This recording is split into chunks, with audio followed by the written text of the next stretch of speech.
This morning, New Zealand reopening, relief for separated families with the end of the border shutdown now in sight.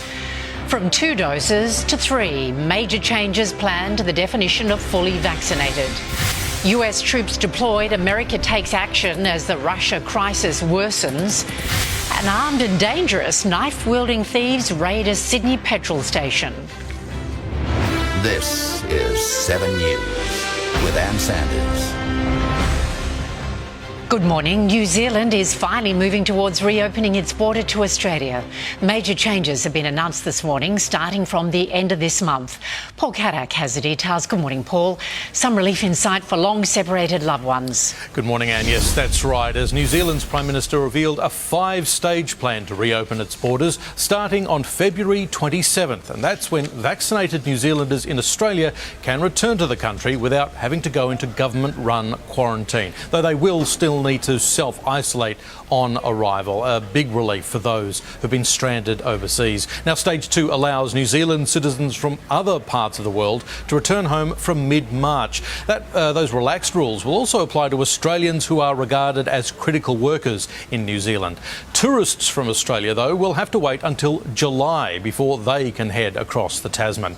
New Zealand's PM says this staggered approach is to avoid overwhelming its health system. I know while many will celebrate today's reopening, others will feel anxious about the resumption of people across our border. But here are the safeguards. We will be as boosted as possible at the end of February. The phasing reduces the risk of a surge in cases, and travellers will be testing and isolating. Now, she has defended the country's strict border rules and current hotel quarantine system that has forced New Zealanders to enter a lottery to win a place to be allowed back home, but has also admitted that has been one of the hardest parts of the pandemic. All right, Paul, thank you. Paul Caddick reporting. It's all but certain the definition of fully vaccinated will soon be 3 shots instead of 2, with the Federal Health Minister flagging changes are on the way. We're live to Rob Scott in Canberra. Rob, good morning. That comes as the Chief Medical Officer is forecasting a brutal winter of infections. Yeah, that's right. And Professor Paul Kelly says, well, he's confident the worst of this Omicron wave is now behind us. He is forecasting Australia to be hit with a double whammy in the months ahead, expecting another Omicron wave will arrive over winter, combined with the first wave of flu in 3 years, which makes boosters very important. And to help encourage take-up, the Health Minister has flagged to be considered fully vaccinated, you may soon have to have had a 3rd shot. My expectation is that we're likely to have, from ATAGI over the course of the next week or coming weeks, advice that the definition of fully vaccinated will require 3 vaccinations. That as more than 500,000 Australians aged 16 and 17 will now be able to get a booster shot. ATAGI giving the final green light to the rollout from today. It will be the Pfizer vaccine given 3 months after the 2nd shot. We know that 16 to 17-year-olds and young adults are those that have more friends, more social interactions, and therefore have a higher chance of transmitting throughout the community. And with the death toll from this wave of COVID in aged care approaching 600, the Chief Medical Officer has committed to establishing a special task force to find out what exactly is going on and how to improve the situation. Anne? Rob Scott in Canberra. Thank you, Rob. Victoria Cross recipient Ben Roberts-Smith is back in court with 15 witnesses set to give evidence in his defamation case, including his ex-wife. Some of the war hero's SAS comrades are testifying against him. One yesterday claimed Mr Roberts-Smith ordered a fellow soldier to shoot an Afghan prisoner and machine-gunned an unarmed civilian.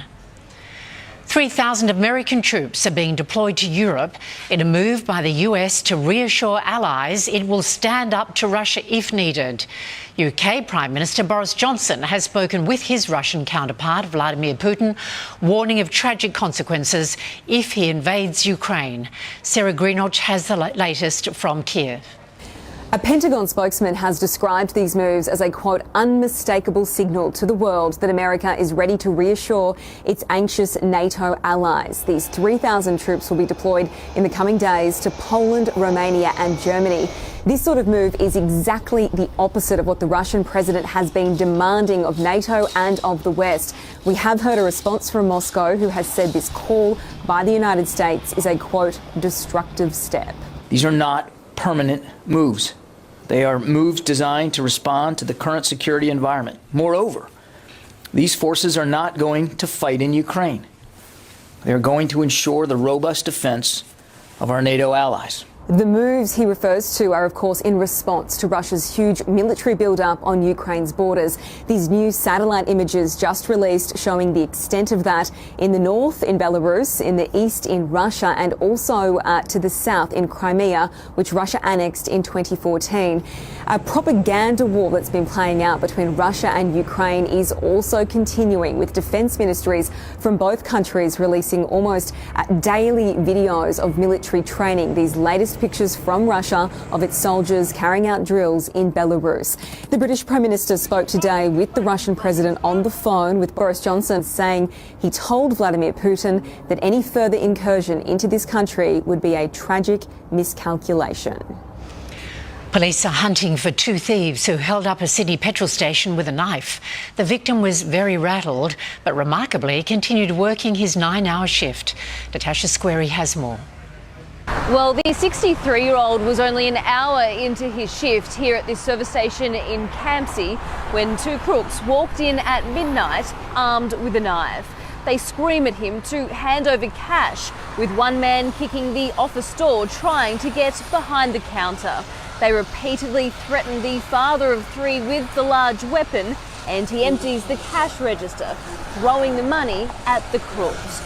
Victor Hampshire has worked at this small business for 7 years, and this is the first time he's been targeted.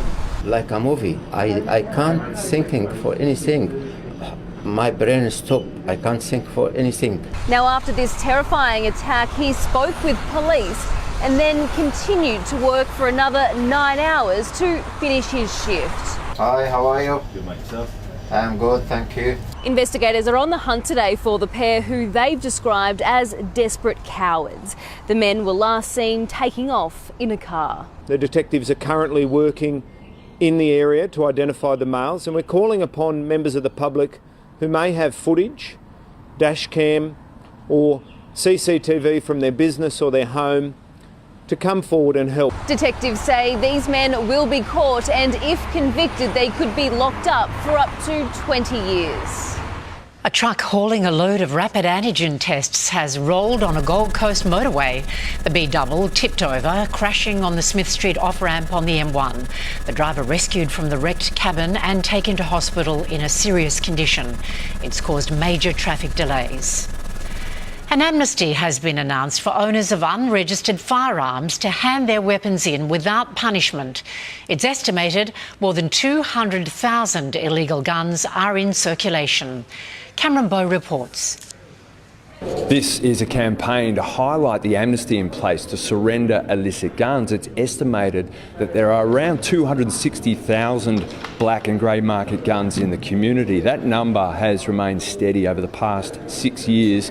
Over the past 6 months, 11,000 guns have been handed in as part of the amnesty. They include handguns, rifles and a flamethrower. Those weapons have been destroyed. Criminal groups including Middle Eastern organised crime and outlaw bikies have been identified as being heavily involved in trafficking illicit guns. Detecting guns, parts and ammunition at the border remains vital. We are aware that there continues to be illegal firearms being brought into this country, so the Australian Border Force is actually the first line of defence. There will be a 3-month promotional campaign for the amnesty.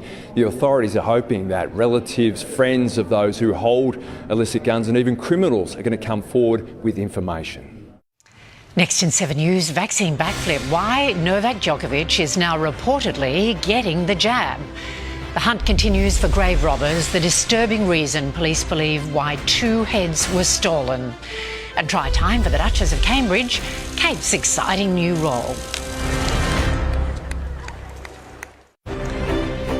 Novak Djokovic appears to have softened his vaccine stance following his exclusion from the Australian Open.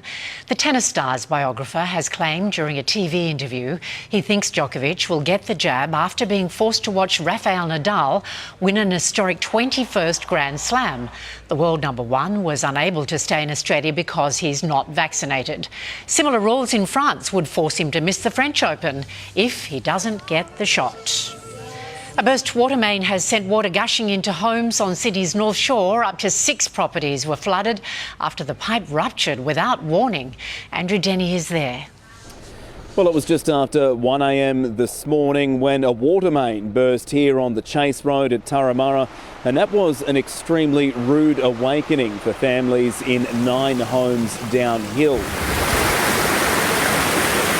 Water travelled through a number of those properties, flooding garages, vehicles, and even coming up through the lower floor of some homes. So noisy and quite frightening because I couldn't work out where it was coming from. It took Sydney Water a couple of hours to have this main switched off. By then, a major hole had been gouged out in the footpath here.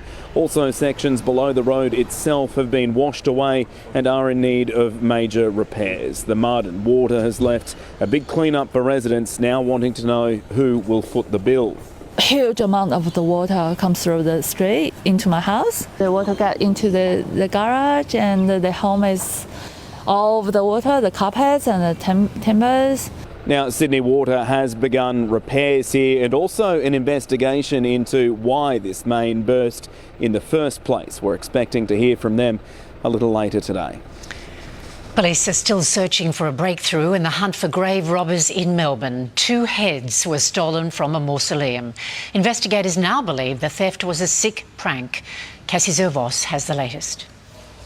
A disturbed thief who stole 2 human heads from 2 separate grave sites is still on the run. Passerbys made the first chilling discovery last Friday and the second on Tuesday. When police arrived, they found the mausoleums had been broken into and a human head had been stolen. Detectives leading this bizarre case say a 3rd grave was broken into late last week, but nothing was taken because the grave was empty. It is very distressing for the families. They expect their loved ones to be put to rest at peace. Police say a number of items were left at the mausoleums which were taken away for evidence. Yesterday, officers weren't able to rule out whether the crime was motivated by Satanism. I haven't seen a precedent where graves have been robbed for anything other than, in past times, grave robbing used to be when bodies were being, taken and provided for anatomical reasons. But we're talking, hundreds of years ago. Security has since ramped up, including temporary CCTV cameras, and today new padlocks were being installed. But families of loved ones who have been laid to rest here at Footscray say they are still fearful the thief might return. I just thought it was horrible, really horrible. Why would people do that? I don't know. It's a sick, sick world, really. Police are urging the community to come forward and help with the investigation. Anyone who has noticed suspicious behaviour at this gravesite is urged to call Crime Stoppers. Australian billionaire Andrew Twiggy Forrest is taking on Facebook in a world-first legal action. The mining magnate is bringing criminal charges against the social media giant for allegedly breaching Australia's anti-money laundering laws. He's accusing Facebook of failing to stop scammers using images of celebrities, including himself, to rip off Australians. NASA's announced it's planning to crash the International Space Station into the Pacific Ocean. Don't worry, it's not happening for almost a decade.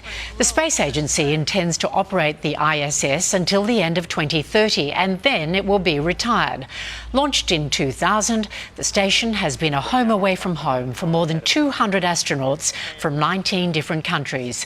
By the time the ISS retires, NASA expects commercial space platforms will have taken its place.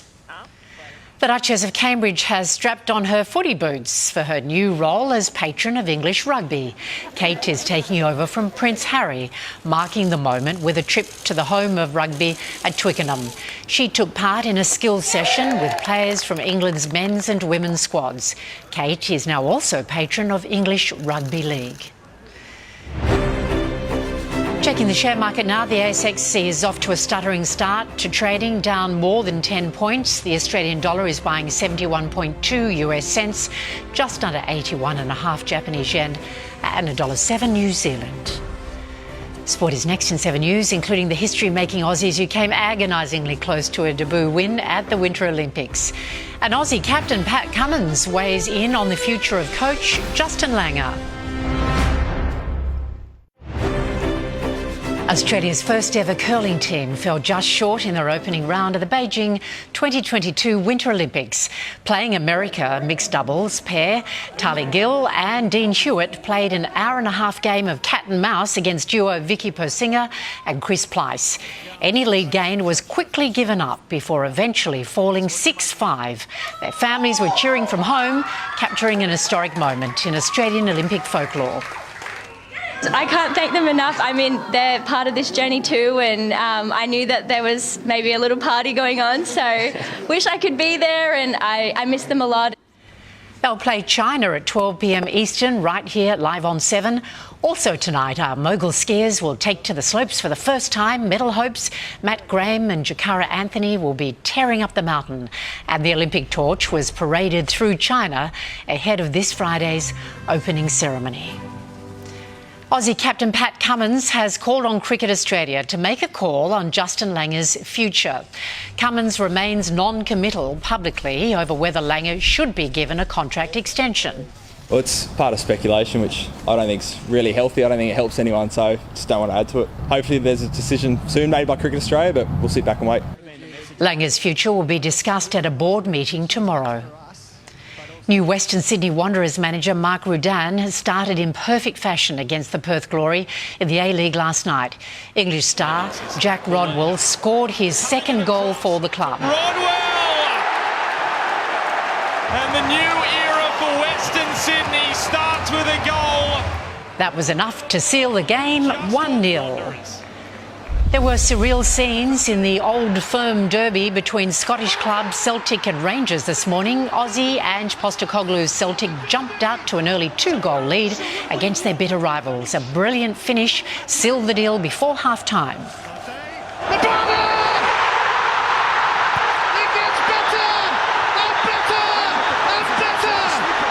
The 3-0 win is the Hoops' first over Rangers in more than 2 years.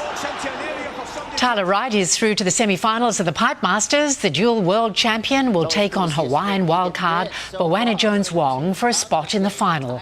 Carissa Moore posted the highest score of the women's event in her quarter-final heat. The reigning world champion earned a score of 9.5 out of 10. Melbourne forward Kenny Bromwich will follow brother Jesse to NRL expansion club the Dolphins in 2023 on a 3-year deal. The Storm have received a big boost. Hooker Brandon Smith posted this video of teammate Nelson Asofa Solomona back at training today. It was feared the star forward was set to leave the club over his refusal to get vaccinated. New Hawks coach Sam Mitchell has made his first big move in charge, appointing Ben McAvoy as captain for the second consecutive year, despite suggestions Hawthorn should go for a younger leadership group. Continual hamstring injuries haven't stopped West Coast reappointing Luke Shuey as skipper, while Callum Mills has joined Dane Rampey and Luke Parker in a 3-man captaincy group at the Swans. Aussie basketball sensation Josh Giddey, record-breaking form for the Oklahoma City Thunder in the NBA, has been rewarded. At 19 years old, he's been crowned January's Western Conference Rookie of the Month, his third in a row. Giddey's stats have been mind-blowing. On Tuesday, he became the youngest player to reach 500 points, 300 rebounds and 200 assists since LeBron James. Giddey is the Thunder's first 3-time award winner. Coming up next in 7's Morning News, all your weather details right around the country. Looking at the weather around the country, a monsoonal trough is still triggering rain and storms across the country's north. Onshore winds are bringing showers to New South Wales. extending south into Victoria and Tasmania. Around the capitals, Brisbane slightly cooler today, a top of 28 degrees with a chance of a storm. Sydney 24, possible showers. 23 the top for Canberra today, 20 degrees in Melbourne and cloudy. Hobart a top of 18 and a shower or two. Adelaide will have a partly cloudy day, a top of 24. Perth very hot, 38 degrees and 30 degrees with rain forecast for Darwin. That's 7 News to now. We'll have updates throughout the day with our next bulletin at 4 p.m. But there's plenty on in the Winter Olympics before then. Our curlers back in action right here on 7. I'm Ann Sanders. Thanks for your company. Have a lovely day.